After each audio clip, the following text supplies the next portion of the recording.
Hello दोस्तों, मैं doctor Piyush Ranjan आज आप लोग को इंडियन इकोनॉमी के एक बहुत ही महत्वपूर्ण टॉपिक के बारे में बताने जा रहा हूं, जिसका नाम है नेशनल इनकम यानी राष्ट्रीय आय। हम आज ये जानेंगे कि राष्ट्रीय आय है क्या, इसका क्या अर्थ होता है, इससे जुड़े हुए कंसेप्ट क्या है, क्या इम्पोर्टेंस है, इस बारे में आज हम चर्चा करेंगे। चलिए सबसे पहले हम ये शुरू करते हैं राष्ट्रीय आय। तो हम क्या देखते हैं कि राष्ट्रीय आय जो है वो अर्थव्यवस्था के संदर्भ में एक बहुत ही महत्वपूर्ण कंसेप्ट और जो कि नीति निर्माण यानी पॉलिसी मेकिंग एवं कल्याणकारी राज्य के निर्माण की दिशा में एक अत्यधिक उपयोगी संकल्प। मतलब क्या है, यह जो है नीति निर्माण यानी पॉलिसी मेकिंग और वेलफेयर स्टेट यानी कल्याणकारी राज्य के लिए बहुत ही महत्वपूर्ण संकल्पना है कि अगर किसी राज्य को के निर्माण में और उसके कल्याणकारी राज्य बनाने के लिए अगर किसी कंसेप्ट की ज़रूरत है तो उसमें यह राष्ट्रीय आय बहुत ही महत्वपूर्ण भूमिका निभाता है। राष्ट्रीय आय की गणना के माध्यम से प्राप्त आंकड़ों का जो विश्लेषण किया जाता है, इस विश्लेषण से अर्थव्यवस्था के विभिन्न सेक्टर, अलग अलग डिफरेंट सेक्टर के एक बैलेंस्ड ग्रोथ के लिए इन डेटा का यूज किया जाता है, का प्रयोग किया जाता है। ठीक है, और प्राथमिकता की स्थापना की जाती है। कौन से सेक्टर किस तरह से डेवलपमेंट करेगा, किस सेक्टर को ज़्यादा प्रायोरिटी देने की ज़रूरत है, किस तरह के प्रायोरिटी देने की ज़रूरत है, ये हम नेशनल इनकम के थ्रू इस चीज़ों को, इस बातों को समझ पाते हैं। ठीक है, और इसमें नेशनल इनकम बहुत ही महत्वपूर्ण सहायता प्रदान करता है। इसीलिए यह अर्थव्यवस्था का बहुत ही बेहतर इंडेक्स या सूचकांक प्रस्तुत करता है कि राष्ट्रीय आय कैसे एक राज्य या एक स्टेट या एक देश के इकोनॉमी को और उसके अलग अलग सेक्टर को के बैलेंस विकास के लिए कितना इम्पोर्टेंट हो सकता है, वो हम राष्ट्रीय आय के द्वारा जान पाते हैं। राष्ट्रीय आय का जो अर्थ है वो यह है कि किसी देश की अर्थव्यवस्था में किसी समय अवधि में, शायद वो समय अवधि साल भर का भी हो सकता है, 1 वर्ष का, या फाइनेंशियल ईयर 1 वर्ष का जैसे होता है वैसे 1 वर्ष का हो सकता है, अमूमन 1 वर्ष का ही होता है। तो किसी देश की अर्थव्यवस्था में किसी समय अवधि या टाइम पीरियड में प्रोड्यूस होने वाले सभी फाइनल गुड्स यानी अंतिम वस्तुओं और फाइनल सर्विसेज यानी अंतिम सेवाओं के कुल मौद्रिक मूल्य यानी मॉनेटरी वैल्यू से है इसका मतलब। यानी अगर राष्ट्रीय आय को देखा जाए किसी फिक्स टाइम पीरियड, अमूमन 1 वर्ष यानी 1 फाइनेंशियल ईयर में जो फाइनल गुड्स और सर्विसेज का जो मॉनेटरी वैल्यू होता है वही नेशनल इनकम।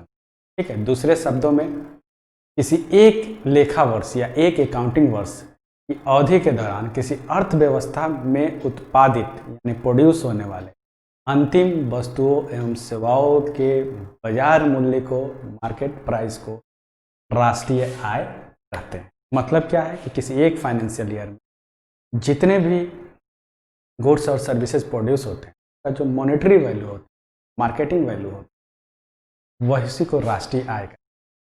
सबसे पहला 3 इसमें टर्म यूज किया जाता है। 1 फाइनेंशियल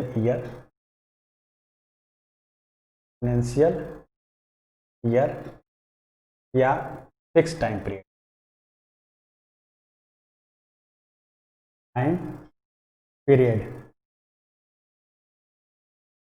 फिक्स टाइम पीरियड। फिर हम क्या देखते हैं, इसके अलावा हम देखते हैं फाइनल गुड्स एंड सर्विसेज, मतलब अंतिम उत्पादित वस्तुओं और सेवाओं के मूल्य। जैसे अंतिम उत्पादित वस्तु और सेवा से क्या मतलब है, या फाइनल गुड्स या सर्विसेज से क्या मतलब है। मान लीजिए कि हम 1 किलो गेहूं खरीदते हैं और 1 किलो गेहूं से हम 1 किलो आटा बनाते हैं और 1 किलो आटा से जितने रोटी बनाते हैं, तो रोटी का जो फाइनल मूल्य होगा वही इसमें ऐड होगा। चावल और आटा का मूल्य ऐड नहीं होगा। क्यों? क्योंकि अंतिम परिणति जो है रोटी निर्माण है, अंतिम जो वस्तु बन रही है वो रोटी है, तो उस रोटी के मूल्य को जोड़ा जाएगा। इसीलिए यहाँ जो टर्म यूज किया गया फाइनल, ये फाइनल का मतलब यही है कि जो अंतिम उत्पाद बनता है किसी कच्चे माल से, उसके मूल्य को जोड़ा जाएगा। क्यों? क्योंकि अगर हर अलग अलग स्तर के मूल्य को जोड़ा जाएगा तो एक ही मूल्य को कई बार रिवाइज किया जाएगा।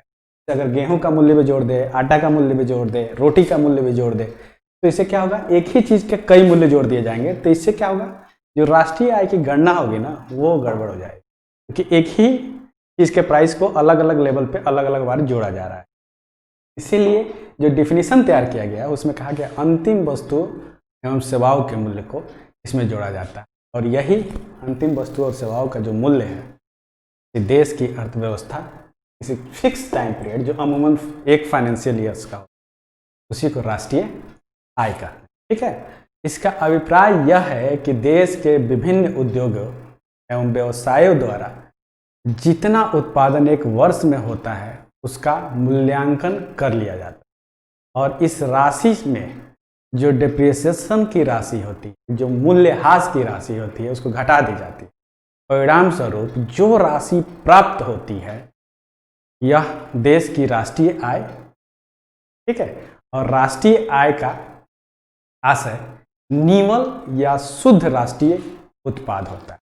क्या होता है? राष्ट्रीय आय का दूसरा आशय क्या होता है? निवल या शुद्ध राष्ट्रीय उत्पाद होता है। ठीक है, इसको इंग्लिश में क्या बोलते हैं? इसको नेट नेशनल प्रोडक्ट बोलते हैं, नेट नेशनल प्रोडक्ट बोलते हैं, और शॉर्ट में NNP बोलते हैं। नेट नेशनल प्रोडक्ट ही राष्ट्रीय आय होता है, जिसको NNP बोला जाता है। तो इस तरह से हम क्या देखें कि राष्ट्रीय आय क्यों जरूरी है और राष्ट्रीय आय क्या होता है। अब आते हैं राष्ट्रीय आय के कंसेप्ट या अवधारणा पे। इस पे आते हैं राष्ट्रीय आय के कंसेप्ट या और अवधारणा पे। हम क्या देखते हैं राष्ट्रीय आय के कंसेप्ट से?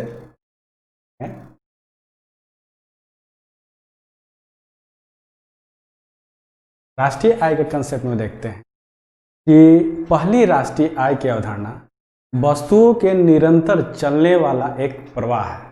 ठीक है, पहले हम क्या देखते हैं, पहले लेवल पे पहला चीज हम ये देखते हैं कि राष्ट्रीय आय की अवधारणा वस्तुओं के निरंतर चलने वाला एक प्रवाह है, अर्थात राष्ट्रीय आय से आशय किसी एक समय पर उपलब्ध वस्तुओं के स्टॉक से नहीं है, बल्कि किसी समय अवधि में उत्पादित वस्तुओं और सेवाओं के प्रवाह से है।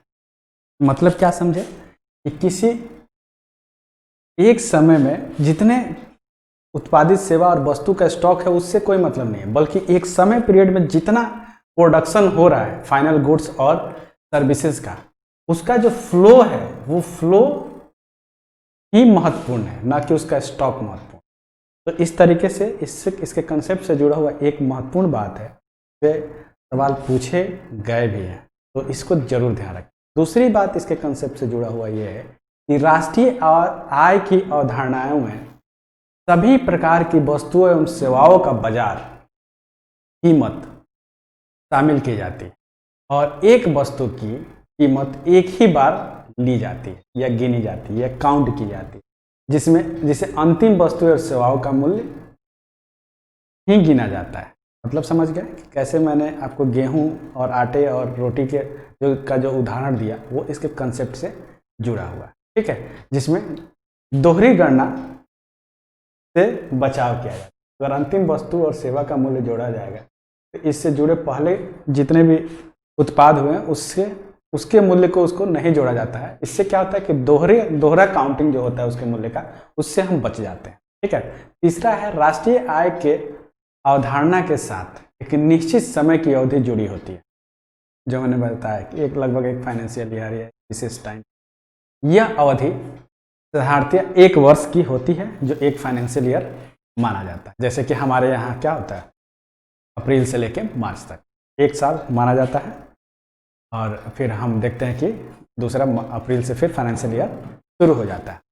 उसी प्रकार हम अगला जो इसकी कंसेप्ट है, इस कंसेप्ट के बाद हम देखते हैं कि जो मेन जीडीपी, वो जीडीपी क्या होता है। जीडीपी सबसे पहले इसको बोलते हैं सकल घरेलू उत्पाद, यानी ग्रॉस डोमेस्टिक, सकल घरेलू उत्पाद या ग्रॉस डोमेस्टिक प्रोडक्ट। इसमें क्या होता है, इसका अगर परिभाषा देखें, हम ये देखते हैं कि किसी देश की घरेलू सीमा के अंदर, पहला पॉइंट क्या है, घरेलू सीमा, यानी किसी देश की घरेलू सीमा के अंदर, यानी डोमेस्टिक बाउंड्री। किसी देश की डोमेस्टिक बाउंड्री या घरेलू सीमा के अंदर सभी उत्पादित यानी प्रोड्यूस की हुई वस्तुओं यानी गुड्स और सर्विसेज का अंतिम मौद्रिक मूल्य जो है का योग अंतिम वस्तु एवं सेवा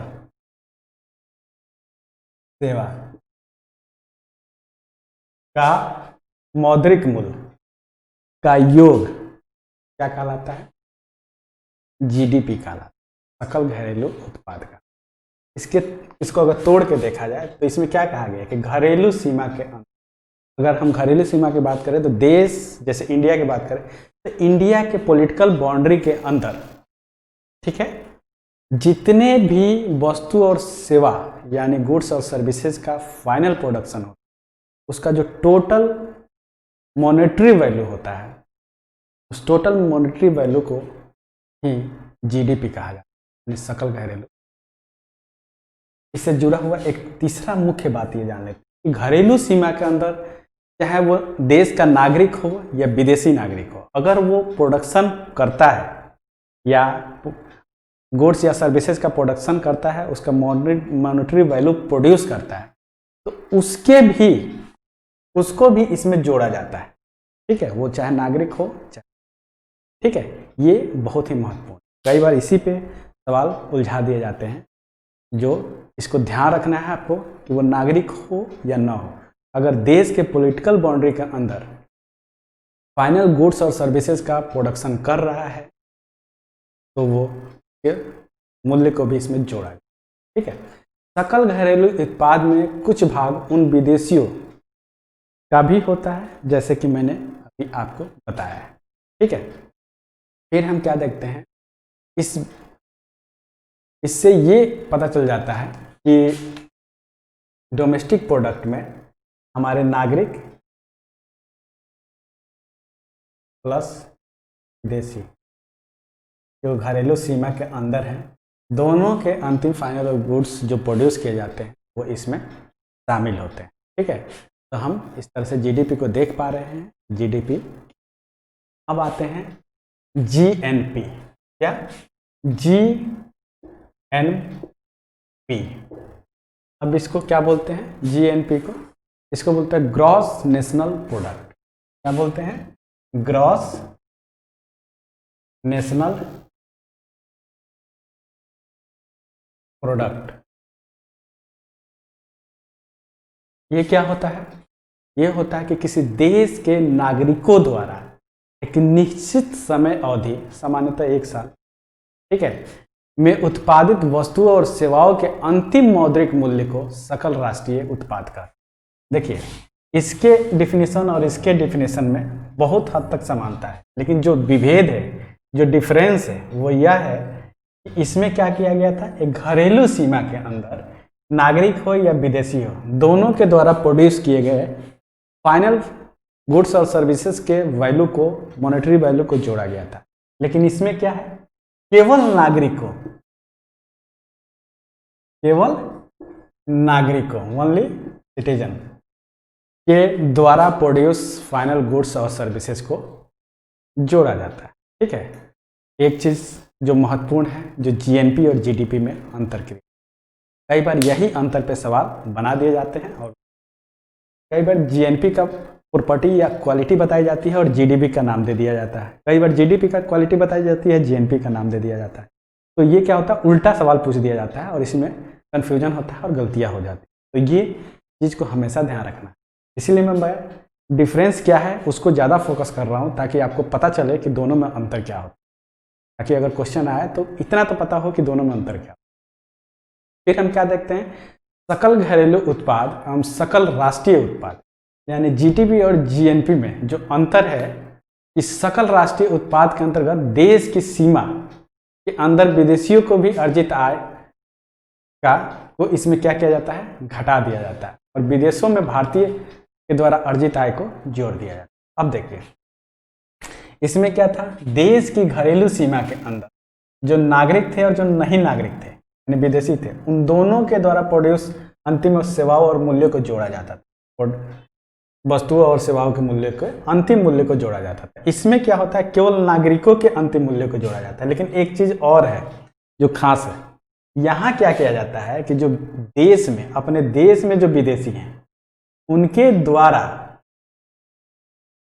जो प्रोडक्शन किया जाता है सर्विस और गुड्स का, उसके वैल्यू को घटा दिया जाता है, और जो विदेश में जो हमारे नागरिक हैं वो जो आय इनकम करते हैं, जो वहाँ सर्विसेज और गुड्स का जो फाइनल प्रोडक्शन करके जो इनकम प्राप्त करते हैं, वो उसको यहाँ जोड़ दिया जाता है। यानी विदेशों के भारतीय नागरिकों के आय को जोड़ दिया जाता है, और यहाँ क्या है, देश के विदेशी नागरिकों के आय को घटा दिया जाता है। यानी क्या है, यहाँ पूरा नागरिक वाला मामला है। यहाँ क्या है कि यहाँ घरेलू बाउंड्री का मामला है। यहाँ नागरिक हो चाहे विदेशी हो, उससे कोई फर्क नहीं पड़ता। घरेलू सीमा के अंदर मतलब हमारे इंडिया के पॉलिटिकल बाउंड्री के अंदर प्रोडक्शन हो रहा है, नागरिक करे या विदेशी करे, वो जीडीपी में आता है। यहाँ क्या है, यहाँ घरेलू सीमा मामला नहीं है। यहाँ ये है कि नागरिक करे तो उसको हम जीएनपी में यानी ग्रॉस नेशनल प्रोडक्ट में जोड़ेंगे, और जो विदेशी हमारे देश की सीमा के अंदर प्रोड्यूस कर रहे हैं, अंतिम फाइनल गुड्स और सर्विसेज के मॉनेटरी वैल्यू को जो विदेशियों के द्वारा प्रोड्यूस किया जा रहा है उसको हटा दिया जाता है, यानी हटा दिया जाता है। तो इस प्रकार हम क्या देख पा रहे हैं कि जीडीपी और जीएनपी क्या है और दोनों में क्या क्या अंतर है, ये हम देख पा रहे हैं। अब आइए हम क्या देखते हैं, अगला पॉइंट हम देखते हैं एनडीपी। एनडीपी क्या होता है? एनडीपी में हम सबसे पहले ये देखते हैं कि एनडीपी जो है उसको, एनडीपी में हम क्या देखते हैं कि नेट डोमेस्टिक प्रोडक्ट, ठीक है, इसको एनडीपी को नेट डोमेस्टिक प्रोडक्ट का, एनडीपी को नेट डोमेस्टिक प्रोडक्ट कहते हैं। इसको हिंदी में निवल घरेलू उत्पाद कहा जाता है, ठीक है।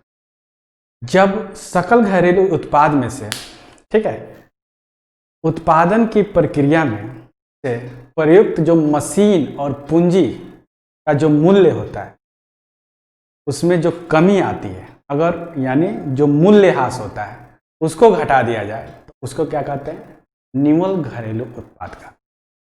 क्या मतलब है कि अगर कोई चीज़ प्रोड्यूस की जा रही है जीडीपी के अंतर्गत, अगर जीडीपी के अंतर्गत कोई वैल्यू अंतिम सेवा और उत्पाद प्रोड्यूस किया जा रहा है, उस प्रोडक्शन के दौरान अगर जैसे कि जो मशीन प्रयुक्त हो रहा है, जो मशीन का यूज किया रहा है, उसका अगर मूल्यह्रास हो रहा है तो उस मूल्यह्रास यानी डिप्रिसिएशन को अगर जीडीपी से में से घटा दें, पूंजी के मूल्य में आई कमी को जीडीपी में से घटा दें, मतलब डिप्रिसिएशन या मूल्यह्रास,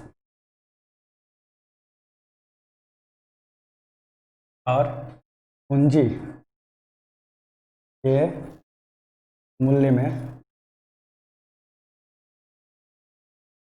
आई कमी को जीडीपी में से घटा दिया जाए तो क्या मिलता है हमको? हमको फिर मिलता है ये एनडीपी, यानी net domestic product.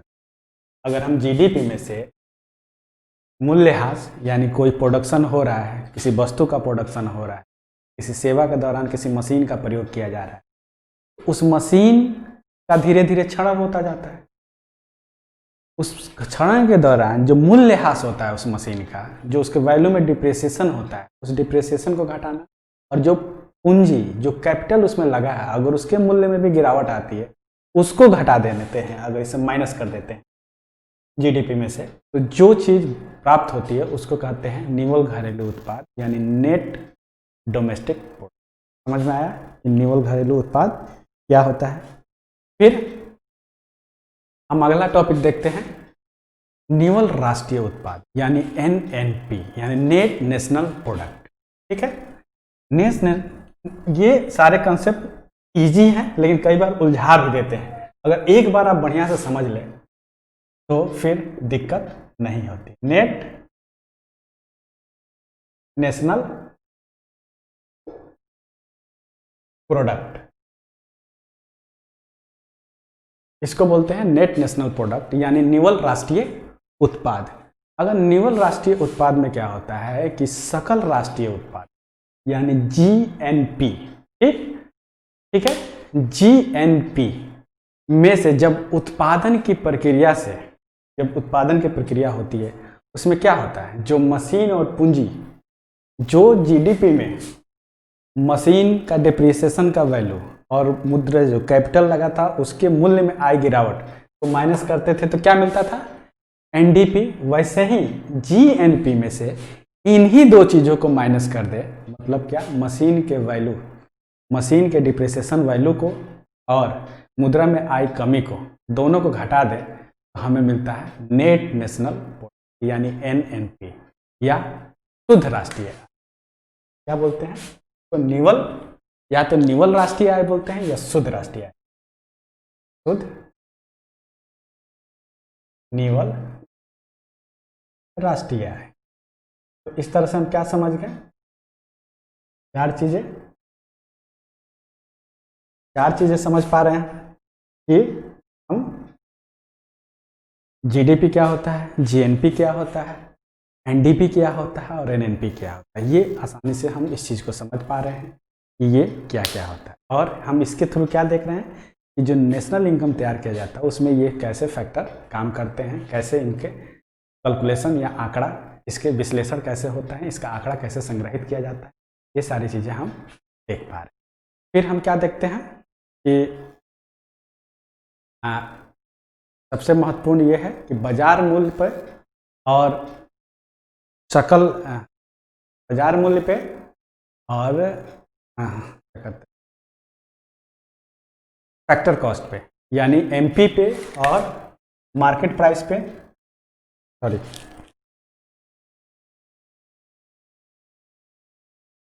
Market price पे, MP market price and FC factor cost, ये सारी चीज़ें क्या होती हैं। तो हम सबसे पहले, ये चूँकि इकोनॉमिक्स का कंसेप्ट है इसलिए आराम से और इजी तरीके से इसको समझना बहुत महत्वपूर्ण है, ताकि हम आगे जब इकोनॉमिक्स के जो कंसेप्ट हैं या चीज़ों को समझें तो ये छोटे छोटे जो कंसेप्ट हैं वो हमको बेहतर तरीके से पता हो। तो सबसे पहले हम आते हैं फैक्टर कॉस्ट पे। तो फैक्टर कॉस्ट जो होता है, जिसको एफसी कहा जाता है, इसको हिंदी में साधन लागत कहते हैं। वास्तव में यह किसी वस्तु के उत्पादन में लगा हुआ लागत मूल्य या इनपुट कॉस्ट होता है। ये क्या होता है? किसी वस्तु या गुड्स के उत्पादन में लगा हुआ क्या होता है? इनपुट कॉस्ट होता है। इनपुट कॉस्ट होता है कि ये जितना पैसा किसी कच्चे माल को खरीद के उसको वस्तु बनाने में लगता है वो इनपुट कॉस्ट के अंतर्गत आता है, और इसी को फैक्टर कॉस्ट का सरकार द्वारा इस लागत मूल्य पर, या ठीक है, लागत मूल्य पर या तो प्रत्यक्ष कर लगाया जाता है या इससे सब्सिडी दी जाती है। ठीक है, तो कई बार क्या होता है कि ये जो फैक्टर कॉस्ट होता है इस पर क्या करती है सरकार कि कई बार टैक्स भी लगाती है और कई बार सब्सिडी भी देती है, और ये दोनों सरकारी मामला नीति से जुड़ा होता है। सब्सिडी इसलिए दी जाती है ताकि जनता के कल्याण में जो भी वस्तु या गुड्स प्रोड्यूस हो रहा है उसका मूल्य कम रहे, ताकि जनता तक सर्वसुलभ भी रहे और कम मूल्य पे सब सर्वसुलभ हो जाए, ठीक है, अवेलेबल हो जाए सस्ते रेट्स पे। या अप्रत्यक्ष कर इसलिए लगाया जाता है ताकि कई बार इससे ये इनडायरेक्ट टैक्स के थ्रू सरकार कमाई करना चाहती है, अपने बजट बढ़ाना चाहती है, तो इस तरह के इनडायरेक्ट टैक्स भी लगाए जाते हैं ताकि सरकार के पास रेवेन्यू कलेक्ट हो सके, वो किसी और मद में या किसी और जगह इसको खर्च कर सके। तो इस तरीके से हम क्या देखते हैं कि फैक्टर कॉस्ट क्या होता है, या किसी वस्तु के उत्पादन में लगा हुआ इनपुट कॉस्ट होता है, ठीक है। और दूसरा, यदि कर, इसमें क्या होता है कि यदि अप्रत्यक्ष कर लगाया जाता है तो वस्तु का जो बाजार मूल्य होता है या मार्केट प्राइस होता है वो बढ़ जाता है, और अगर ये सब्सिडी दी जाती है तो जो बाजार मूल्य होता है वो लागत मूल्य से कम हो जाता है। यानी क्या होता है कि अगर सरकार इस पर टैक्स लेती है, लगाती है, तो टैक्स को जोड़ दिया जाएगा। जब इससे बनी हुई वस्तु का जो वस्तु बनेगा उस वस्तु में इनडायरेक्ट टैक्स के मात्रा को जोड़ दिया जाता है, तब इसमें क्या होता है, जो फैक्टर कॉस्ट होता है उसमें इनडायरेक्ट टैक्स को जोड़ देंगे तो जो मार्केट प्राइस होता है वो ज़्यादा हो जाता है, ठीक है। अगर इस वस्तु पे या जो वस्तु बनाया जा रहा है उस पर अगर सरकार सब्सिडी देती है, ठीक है, तो क्या होता है, उसका जो मार्केट प्राइस होता है सब्सिडी देने के कारण वो मार्केट प्राइस घट जाता है। क्या होता है, इससे क्या होता है, खरीदने वाले को, कंज्यूमर को फायदा। अगर वही इनडायरेक्ट टैक्स लगा देता है तो हमें ज़्यादा पे करना पड़ता है उस वस्तु को लेने के लिए जिसका निर्माण हुआ है। इस तरह से क्या होता है, हमें ज़्यादा मूल्य पे करना पड़ता है, जैसे उस वस्तु का मूल्य या उस वस्तु का जो मार्केट प्राइस होता है, ठीक है। यानी क्या होता है, मार्केट प्राइस क्या होता है, market price is equal to FC, ठीक, फैक्टर कॉस्ट प्लस अप्रत्यक्ष कर यानी इनडायरेक्ट टैक्स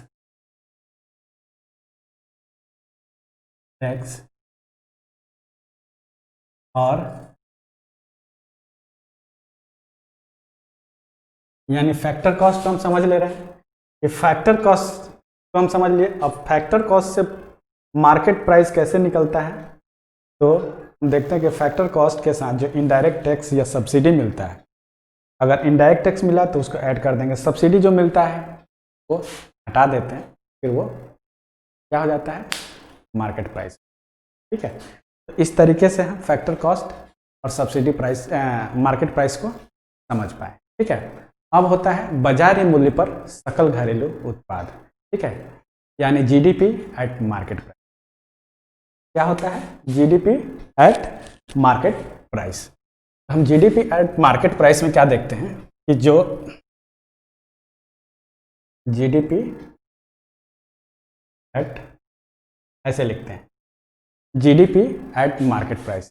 इसमें क्या होता है कि देश की सीमा के अंतर्गत, ठीक है, निवासी या गैर निवासी, यानी जो सिटीजन है या जो फॉरेनर है, ठीक है, निवासी या गैर निवासी उत्पादक इकाइयों द्वारा बाजार मूल्य पर व्यक्त मूल्य वर्धनों का योग या संपूर्ण अन्य वस्तुओं तथा सेवाओं का बाजार मूल्य पर व्यक्त मूल्य ही बाजार कीमत पर सकल घरेलू उत्पाद या GDP एट मार्केट प्राइस, ठीक है।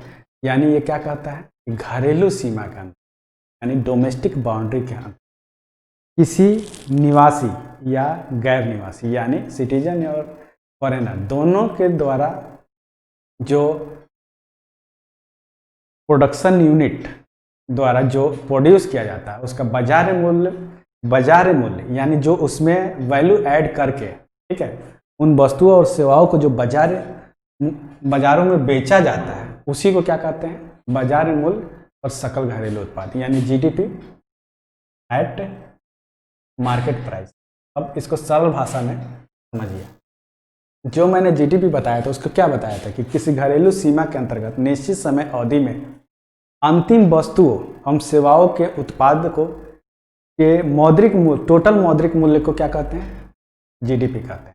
अगर यही जीडीपी, ठीक है, में वैल्यू ऐड करके बाजार में बेचा जाता है, ठीक है, इन अंतिम वस्तुओं और सेवाओं को, तो उसको क्या कहते हैं? जीडीपी एट, ठीक है।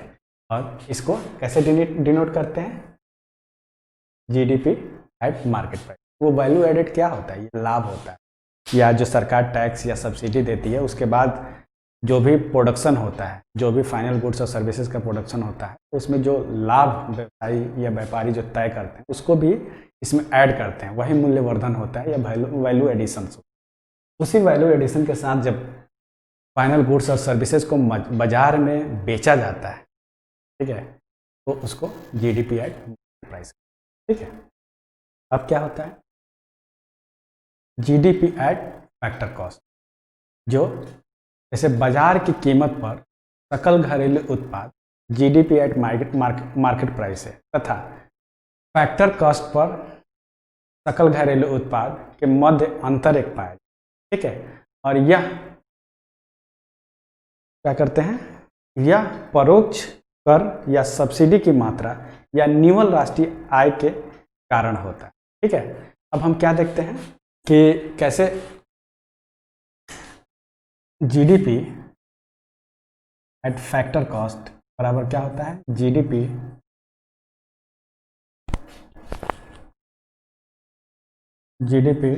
Eight market price minus GDP at market price minus net indirect tax, या इसको कह सकते हैं, इसको बोलते हैं नेट इनडायरेक्ट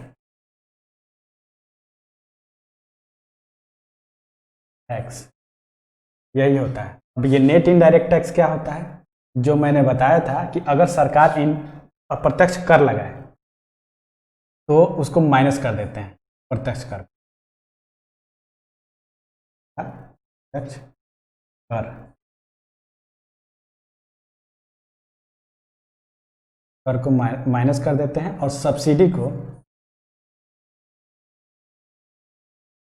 को जोड़ देते हैं। क्यों? क्योंकि सब्सिडी छूट दी जाती है सरकार के द्वारा, तो उसको जोड़ दिया जाता है। जो टैक्स लगाया जाता है उसको माइनस कर दिया जाता है। तो जब जीडीपी एट मार्केट कॉस्ट में से जब इस अप्रत्यक्ष कर को घटाया जाता है या सब्सिडी को जोड़ा जाता है, तो जीडीपी एट फैक्टर कॉस्ट हमको मिलता है। इस तरीके से हम क्या देख पा रहे हैं कि बाजार मूल्य पर जो सकल घरेलू उत्पाद है और जो साधन मूल्य यानी फैक्टर कॉस्ट पर जो सकल घरेलू उत्पाद है वो क्या होता है, और दोनों के बीच क्या अंतर। हम बाजार मूल्य पर क्या देख रहे हैं कि बाजार मूल्य पे वैल्यू एडिशन किया जाता है, और factor cost GDP at factor cost पे हम क्या देखते हैं? We subtract the indirect tax and add the subsidy in GDP of market price, then we get GDP at factor cost, ठीक है। इस तरीके से हम ये देख पाते हैं कि GDP at market cost price और जीडीपी एट फैक्टर प्राइस पे क्या क्या अंतर होता है, ठीक है। अब हम आते हैं वास्तविक घरेलू उत्पाद पे। तो हम क्या देखते हैं कि किसी भी वस्तु के उत्पादन और उपभोग के दौरान उसका मूल्यह्रास होता है, यानी डिप्रिसिएशन होता है। यह मूल्य एक तरह से पूंजी स्टॉक की खपत होती है। जब सकल आय में से मूल्यह्रास को घटाया जाता है तो निवल या शुद्ध राशि प्राप्त होती है। यही क्या होता है? यही रियल ग्रॉस डोमेस्टिक यानी वास्तविक सकल घरेलू उत्पाद, ठीक है। और सकल घरेलू उत्पाद का यह सही तरीके से मेजरमेंट होता है, ठीक है। इसमें क्या होता है? मूल्यह्रास को हटा दिया जाता है, यानी जब किसी भी प्रोडक्शन का यूज किया जाता है उस दौरान भी एक डिप्रिसिएशन होता है। और इस डिप्रिसिएशन को कैसे, अगर हम किसी वस्तु का उत्पादन करते हैं और उसको स्टॉक में रखते हैं, स्टॉक के दौरान जो पूंजी का मूल्य, उसमें जो स्टॉक में रखने के दौरान जो खर्च आता है या जो एक्सपेंडिचर होता है उसको भी घटाया, तो उस घटाने के बाद हमें रियल ग्रॉस डोमेस्टिक प्रोडक्ट और वही वास्तविक सकल घरेलू, इसी को हम कहते हैं। तो ये जो जीडीपी और जब जीएनपी और एनडीपी और एनएनपी सही से समझ गए तो ये सारी चीज़ें आसानी से समझ। जब हम फैक्टर कॉस्ट को ठीक से और मार्केट प्राइस को सही से समझ गए तो ये सारे छोटे छोटे टर्म होते हैं, अगर एक बार इसको हम पढ़ लें तो इसको आसानी से समझ सकते हैं।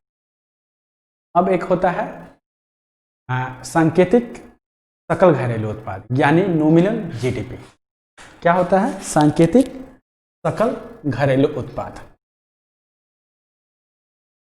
सांकेतिक सकल घरेलू उत्पाद होता है नॉमिनल जीडीपी। ठीक है, इसको सांकेतिक जीडीपी भी बोलते हैं। ठीक है, इसमें हम क्या देखते हैं कि मुद्रास्फीति या अस्फीति यानी इन्फ्लेशन और डिफ्लेशन के कारण बाजार मूल्य में यानी मार्केट प्राइस में होने वाला जो एनुअल लेवल पे जो चेंज होता है वो ही नॉमिनल जीडीपी में शामिल करते हैं। ठीक है, और नॉमिनल जीडीपी का जो मूल्यांकन होता है वो किस पे होता है? बाजार के वर्तमान मूल्य पे होता है। इसका जो इवैल्यूएशन होता है वो बाजार के मूल्य पे होता है। किस पे होता है? बाजार के मूल्य पे होता है। इवैल्यूएशन बाजार के मूल्य पे होता है। ठीक है, इस तरीके से हम क्या देखते हैं कि बाजार के मूल्य पे जो वार्षिक रूप से जो परिवर्तन होता है उसी को हम नॉमिनल जीडीपी में शामिल करते हैं। और यह नॉमिनल जीडीपी का जो इवोल्यूशन या मूल्यांकन होता है ऑब्जर्वेशन के थ्रू जो इसमें ये सारी चीज़ें देखी जाती है वो किस पे देखी जाती है? जो बाजार का वर्तमान मूल्य होता है, वर्तमान रियल टाइम प्राइस जो होता है उसी को हम शामिल करते हैं, यानी नॉमिनल जीडीपी इस तरीके से निकाला जाता है। ठीक है, इस तरीके से हम अलग अलग नेशनल इनकम के अलग अलग कंसेप्ट को देख पाएँ। ये सारे बेसिक कंसेप्ट हैं जिसपे आगे चल के सीधे सीधे इस टर्म को यूज किया जाता है। तो हम ये जानना हमारे लिए सबसे ज़्यादा ज़रूरी है कि ये होता क्या है, क्योंकि जब हम आगे इसको सीधे सीधे एक शब्द में बोलेंगे आपको इसकी परिभाषा, इसके अंदर शामिल बातों और कंसेप्ट को समझना होगा ताकि हम आराम से इस चीज़ को समझ पाएँ कि ये कैसे बाकी इकोनॉमी में अपना रोल निभाता है। ठीक है, इस तरीके से हम देख पाते हैं। अब आते हैं पर कैपिटा इनकम पे। तो पर कैपिटा इनकम को हिंदी में प्रति व्यक्ति आय कहते हैं। साधारणतः प्रति व्यक्ति आय को ही आर्थिक वृद्धि के मापन के लिए स्वीकार किया जाता है। अगर हम देखें कि इकोनॉमिक ग्रोथ किस लेवल, अभी मैंने इससे पहले जो वाले क्लास में ये बताया था, वीडियो में ये बताया था कि कैसे आर्थिक समृद्धि या आर्थिक वृद्धि के लिए पर कैपिटा इनकम का प्रयोग किया जाता है।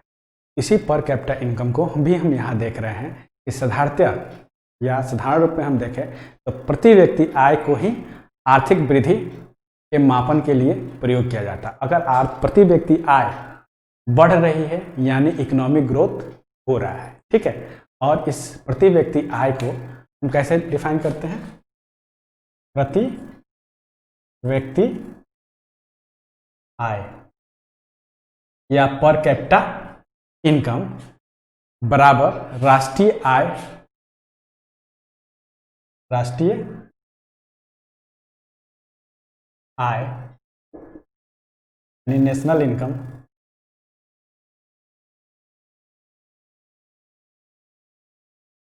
बटा population, total population of country या जनसंख्या। ठीक है, या जनसंख्या। इस प्रकार हम प्रति व्यक्ति आय को निकालते हैं और यह प्रति व्यक्ति जो आय है इकोनॉमिक ग्रोथ को बेहतर ढंग से दिखाता है। ठीक है, अब हम दूसरा क्या देखते हैं? वास्तविक प्रति व्यक्ति आय क्या, यानी रियल पर कैपिटा इनकम क्या। अगर हम इसी को स्थिर कीमत पर राष्ट्रीय आय के आकलन के पश्चात जब देश की कुल जनसंख्या से उसको विभाजित किया जाता है तो यह परिणाम प्राप्त होता है। यानी जब हम स्थिर कीमत पे राष्ट्रीय आय को निकालते हैं तब ये हमें वास्तविक प्रति व्यक्ति आय प्राप्त होता है। ठीक है, तो इसका क्या हुआ, वास्तविक प्रति व्यक्ति आय जो है, इसमें अगर हम वास्तविक जोड़ दें, यहाँ हम क्या कर दें, स्थिर कीमत पॉपुलेशन से डिवाइड करें, तब हमें क्या मिलता है, वास्तविक प्रति व्यक्ति आय मिलता है। यानी स्थिर कीमत पे जब पॉपुलेशन से डिवाइड किया जाता है नेशनल, तो राष्ट्र वास्तविक प्रति व्यक्ति आय प्राप्त होता है। ठीक है, इस तरीके से हम इस कंसेप्ट को भी देख पाते हैं। अब है हरित जीडीपी। तो ये हरित जीडीपी को मैंने लास्ट वीडियो में भी बताया था कि हरित जीडीपी क्या होता है। तो इस तरीके से ये हरित जीडीपी भी जो है वो राष्ट्रीय नेशनल इनकम से जुड़ा हुआ एक कंसेप्ट ही है। तो इस तरीके से हम इसको पहले भी समझ चुके हैं, लेकिन एक बार फिर से मैं बता दे रहा हूँ कि हरित जीडीपी का जो अर्थ होता है वो यह होता है कि पर्यावरणीय परिणामों के साथ आर्थिक विकास सूचकांक तैयार, यानी हरित सूचकांक जो होता है, जो ग्रीन जीडीपी होता है, इसमें क्या होता है कि सकल राष्ट्रीय उत्पाद में जो पर्यावरण की क्षति पहुंचती है, उस क्षति के मूल्यह्रास को भी उसके निकाला जाता है कि कितना क्षति पहुंचा। अगर उसका मौद्रिक मूल्य निकाला जाता है, मॉनेटरी वैल्यू निकाला जाता है, मॉनेटरी वैल्यू को हटा के जो जीडीपी निकाली जाती है वो ग्रीन जीडीपी कहा जाता है। ठीक है, तो हरित जीडीपी की गणना जब सकल घरेलू उत्पाद में से शुद्ध प्राकृतिक पूंजी की खपत, जैसे मान लीजिए कि जो संसाधन में कमी आई, या जो पर्यावरण क्षरण हुआ, या पर्यावरण के रक्षात्मक पहल, अगर मान लीजिए कि जो पर्यावरण क्षरण हुआ उसके लिए जो पेड़ पौधा और बाकी चीज़ों का जो व्यवस्था किया जाता है, जो मैनेजमेंट किया जाता है, उसके लिए उसमें भी कुछ खर्च आता है, तो नेचुरल कैपिटल कहा जाता है। उसके मौद्रिक, इन सब के जो मॉनेटरी वैल्यू होता है उसको जब जीडीपी से घटा देते हैं, उसको ग्रीन जीडीपी का, समझ में आ गया।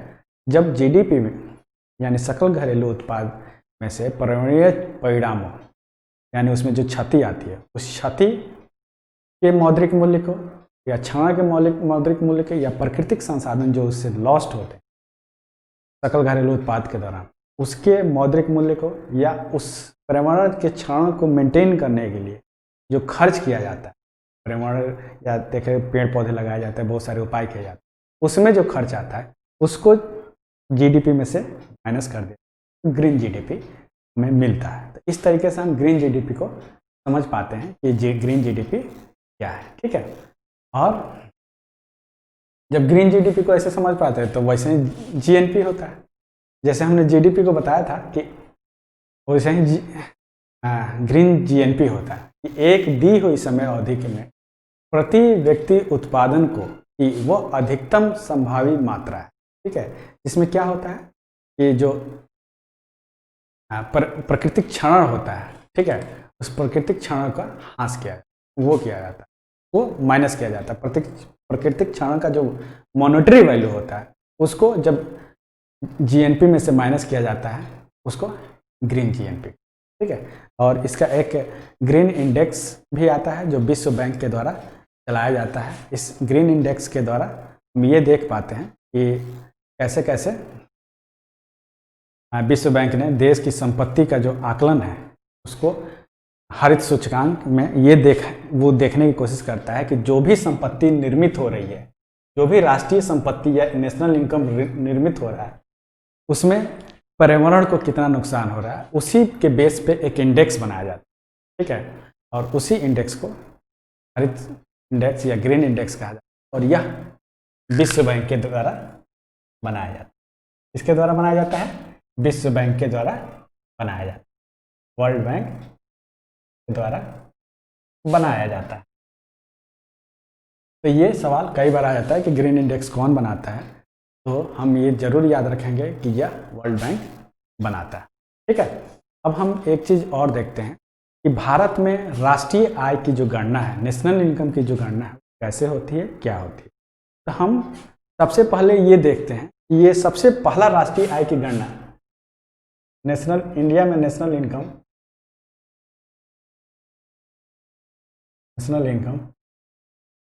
की गणना सबसे पहले किसने किया था? दादा भाई नौरोजी ने किया था, और यह तो 1968 में किया था। दादा भाई नौरोजी ने किया था और 1868 में किया था।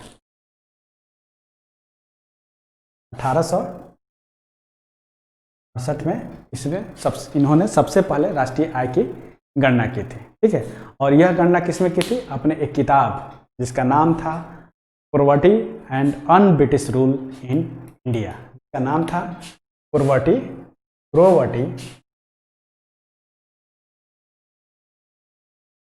एंड अन ब्रिटिश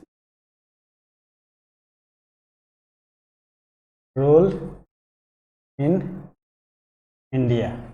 उन्होंने इस किताब में यह दिखाने की कोशिश किया था कि राष्ट्रीय आय, पहली बार की राष्ट्रीय आय की गणना उन्होंने इसी किताब के थ्रू की थी। ठीक है, फिर हम क्या देखते हैं, इनका जो कैलकुलेशन था वो बेसिकली एग्रीकल्चर सेक्टर का जो प्रोडक्शन है उसके मूल्य पे था। ठीक है, इसमें जो बड़ा नॉन एग्रीकल्चरल सेक्टर था उसके भाग को जैसे तैसे कैलकुलेट करके जोड़ा गया था। बेसिकली इनका जो नेशनल इनकम, इंडिया का नेशनल इनकम पहली बार निकालने का जो तरीका था उसमें उन्होंने एग्रीकल्चर सेक्टर को सेंटर में रखा और उसका बेहतर कैलकुलेशन किया। बाकी नॉन एग्रीकल्चरल सेक्टर जो था उसका कैलकुलेशन बेहतर ढंग से नहीं कर पाए, इसीलिए इसको पूरी तरह से साइंस बेस्ड या वैज्ञानिक तरीका से राष्ट्रीय आय का गणना नहीं माना जाता।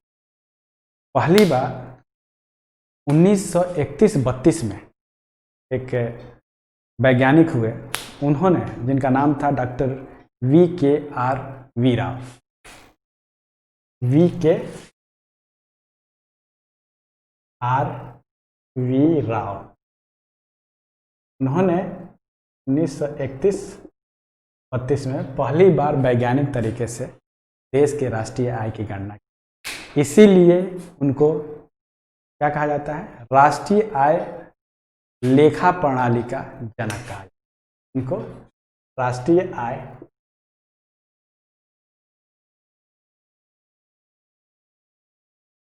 लेखा प्रणाली का जनक कहा जाता है। क्यों? क्योंकि इन्होंने साइंटिफिक तरीके से देश के राष्ट्रीय आय की, ठीक है, तो इस प्रकार से हम क्या देख पाते हैं, अभी जो राष्ट्रीय आय है इसकी गणना कौन करता है? स्वतंत्रता के पहले, स्वतंत्रता पूर्व के काल में उपलब्ध आंकड़ों की विश्वसनीयता को ध्यान में रखते हुए डॉक्टर राव का अनुमान सबसे अधिक विश्वसनीय माना जाता है। ठीक है, क्यों? क्योंकि वो वैज्ञानिक तरीके से पहली बार इनके नेशनल इनकम के तरीके को वैज्ञानिक माना गया। राष्ट्रीय आय समिति और केंद्रीय सांख्यिकी संगठन, जिसको सेंट्रल स्टैटिस्टिकल ऑर्गेनाइजेशन बोलते हैं, CSO, ठीक है, ने डॉक्टर राव की इस पद्धति को संशोधित करके स्वीकार किया। CSO ने डॉक्टर राव की इसी पद्धति को, इसी पैटर्न को, जो नेशनल इनकम को कैलकुलेट करने का तरीका था, उसी को स्वतंत्रता के बाद नेशनल इनकम को जांचने के लिए प्रतिवर्ष इसी पद्धति को अपना। ठीक है, इस तरीके से हम देख पाते हैं कैसे नेशनल इनकम की गणना आज़ादी के पहले भी हुई और आज़ादी के बाद।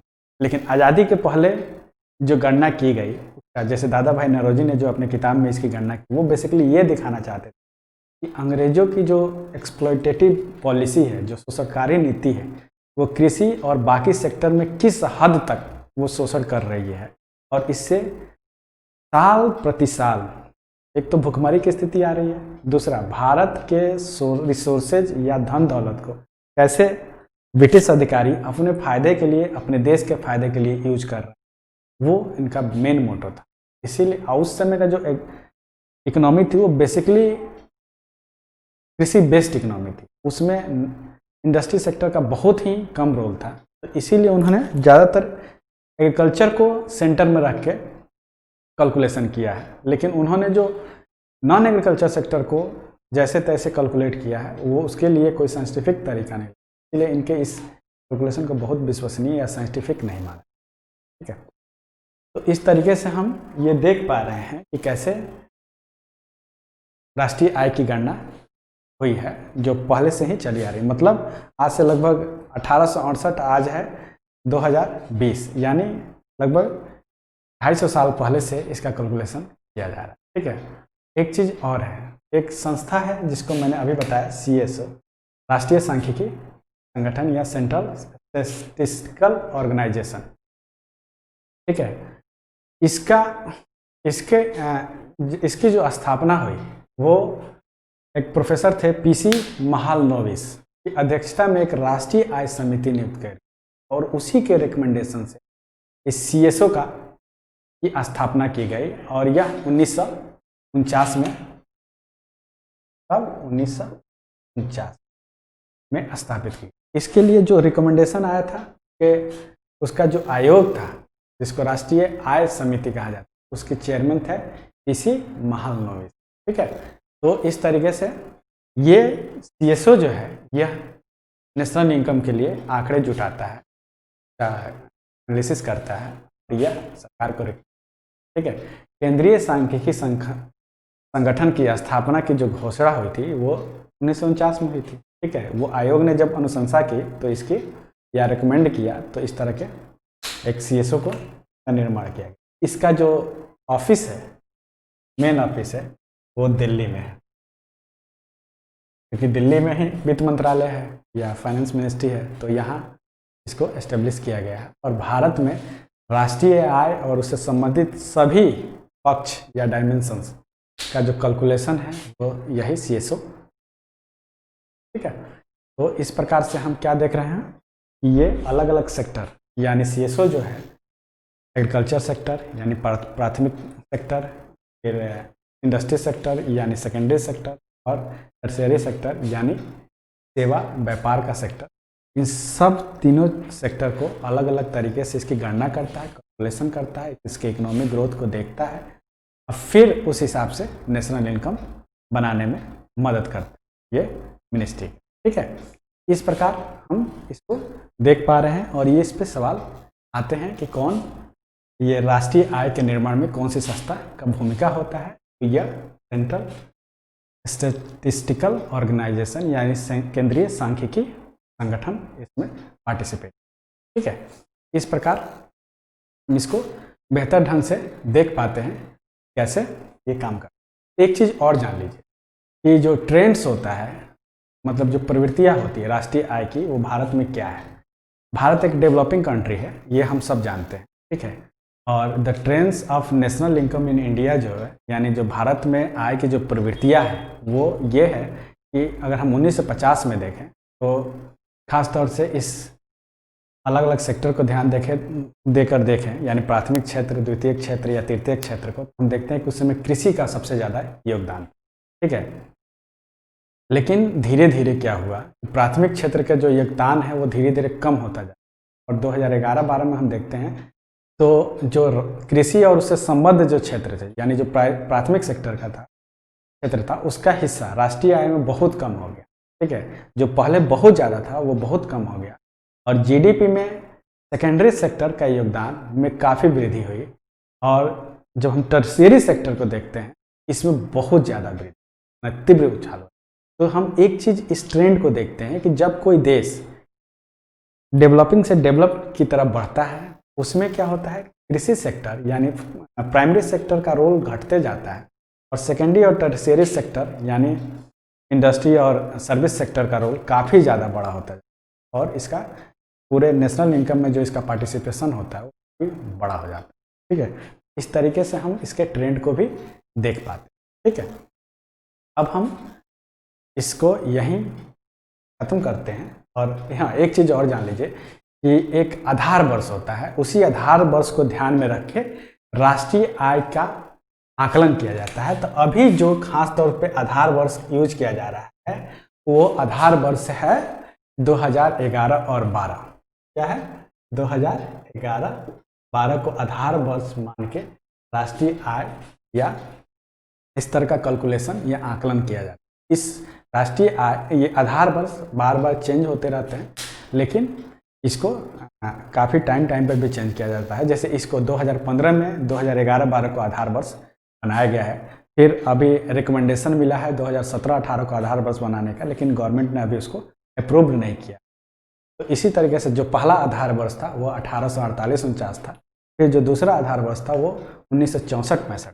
इस तरीके से आधार वर्ष चेंज होते रहते हैं ताकि बेहतर एक राष्ट्रीय आय के कैलकुलेशन को बढ़ावा दिया जा सके। इस तरीके से हम क्या देख पाते हैं कि कैसे आधार वर्ष जो है राष्ट्रीय आय के कैलकुलेशन में काम आता है। और ये कई बार एग्जाम में पूछे भी जाते हैं कि राष्ट्रीय आय की गणना अभी जो फिलहाल में हो रही है वो किस आधार वर्ष पे हो, तो 2011-12 का आधार वर्ष है। ठीक है, अब ये राष्ट्रीय आय की जो गणना होती है उसका क्या महत्व है, हम इसको अंतिम चरण में देख लेते हैं। तो राष्ट्रीय आय की गणना के माध्यम से हम अर्थव्यवस्था की स्थिति को स्पष्ट रूप से जान पाते हैं, जिसमें हम विभिन्न क्षेत्र को या विभिन्न जैसे अलग अलग सेक्टर, जैसे मैंने बताया primary, tertiary sector, secondary sector की वास्तविक स्थिति क्या है उसका पता चलता है। अगर हम देखते हैं कई बार एग्रीकल्चर सेक्टर नीचे जा रहा है या इंडस्ट्री सेक्टर नीचे जा रहा है, उसका ग्रोथ नीचे जा रहा है, तो हम ये आराम से चिन्हित कर पाते हैं कि कौन सा सेक्टर प्रभावित हो रहा है या कौन सा सेक्टर बूम कर रहा है, कौन सा सेक्टर नहीं बूम कर रहा है। तो उसके लिए हम बेहतर पॉलिसी बना सकते हैं या उसके कारणों को जान सकते हैं, ये बेस पे हम बेहतर पॉलिसी बना सकते हैं। तो ये हमारे जो पॉलिसी मेकर हैं उनको देश के डेवलपमेंट के लिए जो पॉलिसी बनाने का काम, उनमें ये मदद कर, ये अलग अलग सेक्टर का जो कैलकुलेशन होता है ये उनको फ़ायदा पहुंचाता है। और फ्यूचर का इकोनॉमिक डेवलपमेंट, किसी देश के फ्यूचर के इकोनॉमिक डेवलपमेंट के लिए पॉलिसी मेकर को फ़ायदा पहुंचाता है। राष्ट्रीय आय की गणना का महत्व इस बात से भी है कि इसके माध्यम से अर्थव्यवस्था में एक संतुलन स्थापित करने में मदद पहुंचाता है कि कैसे कोई सेक्टर एक दूसरे सेक्टर, सब सेक्टर एक दूसरे से लिंक है। जैसे अगर प्राइमरी सेक्टर को मैंने पिछले क्लास में बताया था कि प्राइमरी सेक्टर के जो प्रोडक्ट होते हैं वो सेकेंडरी सेक्टर के कच्चे माल के रूप में, अगर प्राइमरी सेक्टर बहुत डूबेगा तो सेकेंडरी सेक्टर भी का ग्रोथ भी डाउन होता है। इस तरीके से क्या होता है, एक बैलेंस ग्रोथ के लिए हमें ये जो कैलकुलेशन है इनकम का, ये हमको फ़ायदा पहुँचा। ठीक है, राष्ट्रीय आय की गणना में जो योजनाओं के लक्ष्य का निर्धारण किया जाता है उसका अनुमान लगाना आसान है। अगर हम हर साल राष्ट्रीय आय को कैलकुलेट करते हैं, हमने जो एक शॉर्ट टर्म और एक लॉन्ग टर्म जो हमने अपने लक्ष्य डिसाइड किए हैं योजनाओं के माध्यम से इकोनॉमिक डेवलपमेंट को लेकर, वो समय समय पर पता चलता रहता है कि हमारा जो लक्ष्य है उस लक्ष्य पे हमारा जो प्रगति है वो कैसी है। अगर ज़रूरत पड़ता है तो हमें समय के साथ उसमें हम बहुत सारे पॉलिसी में चेंजेस भी लाते हैं ताकि हम अपने लक्ष्य को प्राप्त कर सकें। तो ये राष्ट्रीय आय जो है वो उसमें मदद पहुँचाता है और इस तरीके से एक गाइड का काम करता है पॉलिसी मेकर।